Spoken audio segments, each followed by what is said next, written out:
Hello, welcome to Unbearable. I believe this is episode 17, and today we're going to talk about cognitive dissonance and the woke deconstruction of fandoms. That sounds pretty complex, but this should not be a very long video. I just wanted to point something out, two recent articles, so that some of you who would see this probably read and are curious as to why these two positions can arise from the same side or perspective of the woke people, so the woke group, yet seem they're completely contradictory.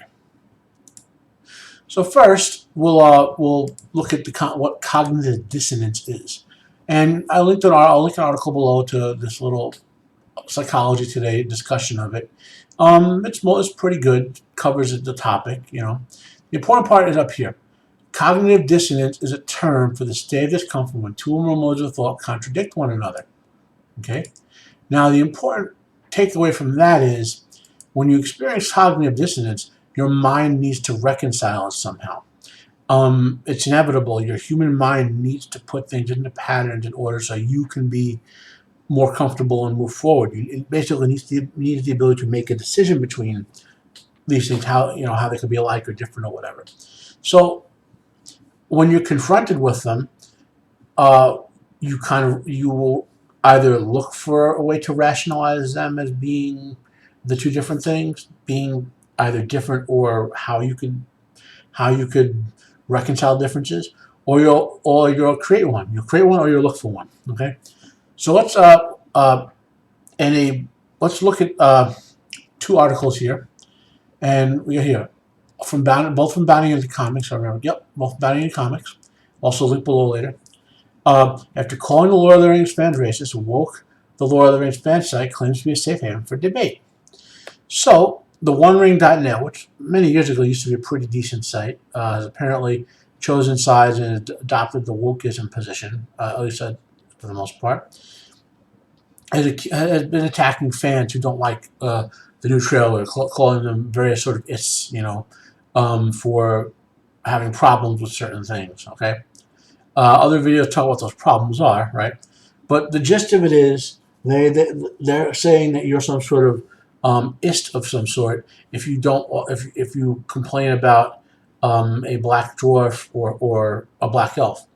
Now, I said in my previous video on this trailer, and others said Tolkien's works were grounded in early German, meaning like before the year 600 or 700 AD, and what eventually became Norse mythology.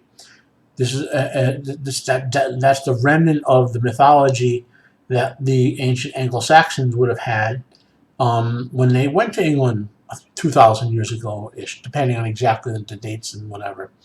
And that is a mythology and a religion that some still practice, by the way, that is grounded in northern and northwestern Europe.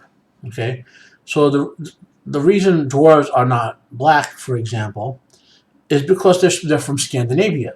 And there are no black people from Scandinavia back then. Same reason the elves are not black, because they're Scandinavian. Okay, they're supposed to look like the people in the mythology Tolkien used. That doesn't mean it's superior to other fantasy or whatever. I mean, but it means it's grounded in a certain historical reality. Okay, and so on one hand, we have the replacement of a native culture, the ancient German that became Scandinavian culture. We're colonizing them to have a black dwarf or a black elf. All right, but here's the other one here. This character, America Chavez. Now, I know some people like to complain about America Chavez, being a woke character or whatever, but frankly, she's an original character. And this is the way you go when you want to have actual diversity and actual inclusiveness. This character is multiracial, bisexual, and several other checkmark things. And she's been that way since the beginning. And she's a new original character. And that's the way you're supposed to do it, right? She happens to be Puerto Rican in Marvel Comics, and for some reason, she's depicted as a darker skinned Puerto Rican. Okay, now my mom is married to a Puerto Rican, and he himself is fairly light-skinned, and my brother, who is his son, is darker-skinned. Although, and I've seen the other Puerto Rican skin tones can vary as much as any other Latino ethnicity, from completely white to completely black. But what are they complaining about? They're complaining because not only did they not have the actress playing her, I know I'm going to mispronounce it, but I believe it's Zoxtil Gomez. She's Mexican, and they're complaining because she's not Puerto Rican and she's not the right skin tone to exactly match America Chavez's depiction in the comics. So what is it? I mean,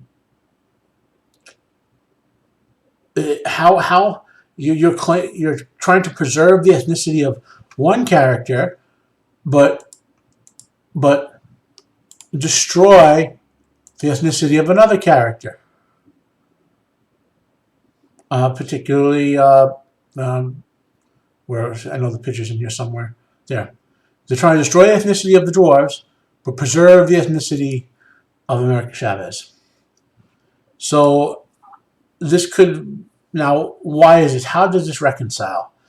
Many of those who agree with me on who agree with I showed you say my politics say, oh, this is just the left eating itself. Their inconsistency of their position is, why this happens. But that's not the truth. Okay. Now I'm not going to go off into a political diatribe on the evils of Marxism here, but Engels and Marx wrote in the Communist Manifesto and other works that in order to implement Marxism, you have to supplant the predominant culture. And the way you supplant it is, first you have to deconstruct it. You have to destabilize. You have to make it not able to provide for society, and to make it not able to make it antagonistic towards towards some group of people or peoples, so that you can use those groups of peoples to deconstruct and supplant it. Okay, so all of these different woke factions, like for another woke faction you probably have heard about over the years, is the dispute between the trans exclusionary radical feminist movement and the intersectional feminist movement.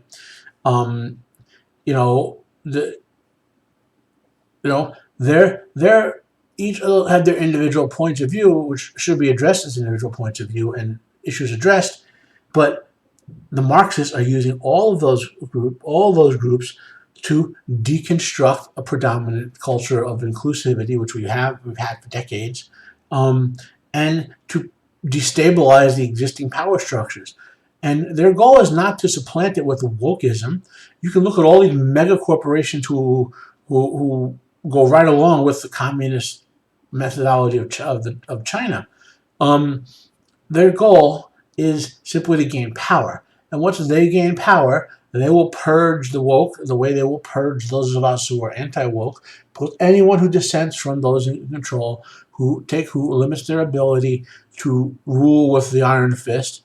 Look what's happening in Canada, and that's all I'm going to say on that.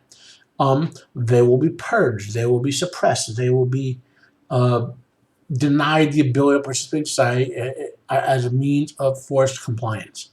And that is why these discordant groups of woke fandoms, because that's what they are. They're fandoms, but they're woke fandoms.